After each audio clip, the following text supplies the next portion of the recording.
Susan Carey ydw i, dwi'n byw yn Tidreth, dwi'n aelod o Mychyd y Wawr Dinas a Tidreth.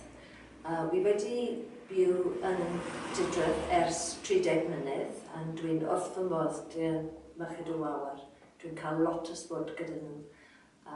Dwi'n dod yn reiddiol o Llundain, so felly mae hen bryd nawr i wedi dysgu Cymraeg.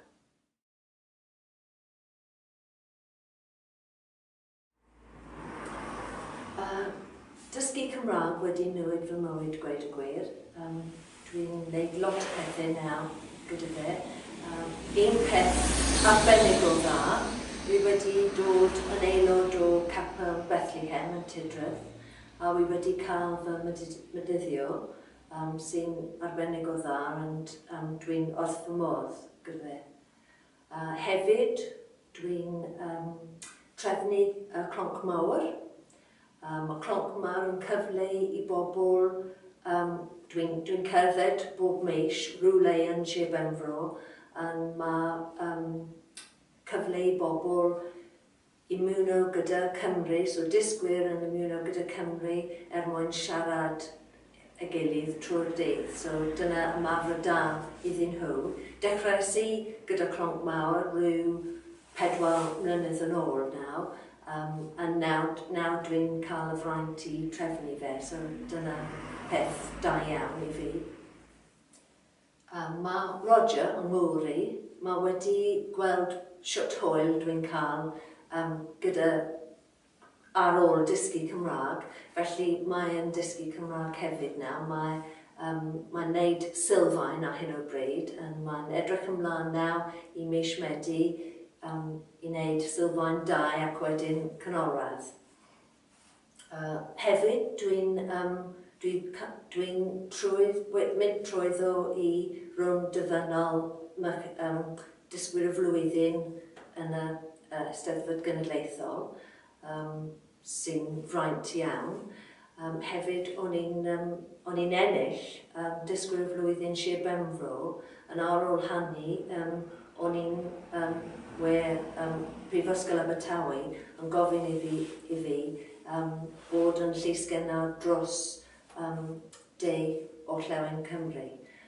Nes i mas i siarad â pobl yn dosbarthiadau a pethau fel yna i hybu pobl dal ati.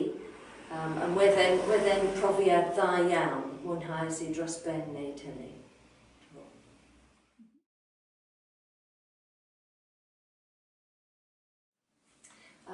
Wrth fy modd, dwi'n ysgrifennydd ar gyfer Dinas Mychyd y Wawr. Mae ymarfer da i fi, mae cyfle da i fi siarad Cymraeg, trefnu pobl i siarad â ni, siarad ar y ffôn, ambell waith sgwennu e-byst neu llythren. So dwi'n wrth fy modd wneud e.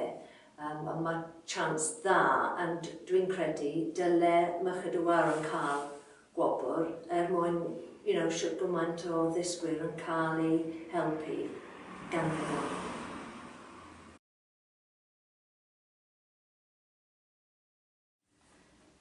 Wel, fi yw Dilys Jones, a fi'n nabod Susan Carey ers sawl blynedd rhagor, 5-6 mlynedd fi'n credu.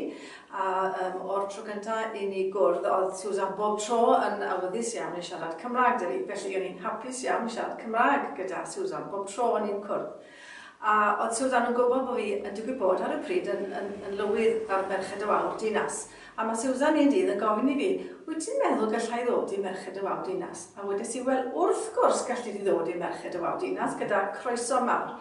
Felly mae Susan wedi bod yn aelod ffyddlon iawn o Merched y Wawr Dinas ers 2 blynedd nawr, fi'n credu. A yn yr amser yna, mae wedi bod yn helpu mwy a mwy, a yn ystod yn flwyddyn ola i fel llywydd, sef llynedd, bydd Susan yn ysgrifenyddes. Felly bydd hi'n help mawr i fi drwy fod yn ysgrifenyddes, yn helpu fi, a o'n i'n falch iawn i'w cael ei helpu bob amser.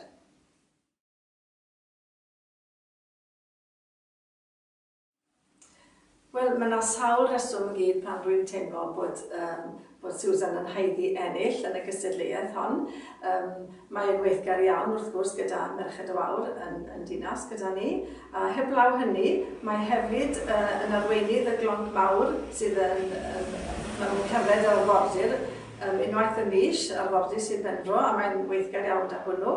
Y rheswm arall o'n i'n teimlo bod Susan yn haeddu ennill y Wawr hyn yw achos mae hefyd ar y rester fer ar gyfer dysgwraig y flwyddyn, neu dysgwr y flwyddyn, gyda'r Eisteddfod Genedlaethol. Felly ni'n hapus iawn ar ardal hyn bod Susan yn cynrychioli Sir Benfro ar y rhester fer. Mae'n un o'r 4 sydd mynd mlaen ar gyfer y gystadleuaeth yn yr Eisteddfod Genedlaethol.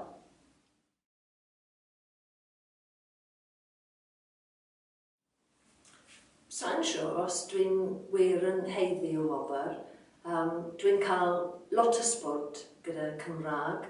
Dwi wedi cwrdd â pobl arbennig o dda, ond dwi'n cael amser da, and hoffen i wneud beth dwi'n gallu mwyn hybu y Gymraeg. Dyna beth dwi'n mwyn wneud.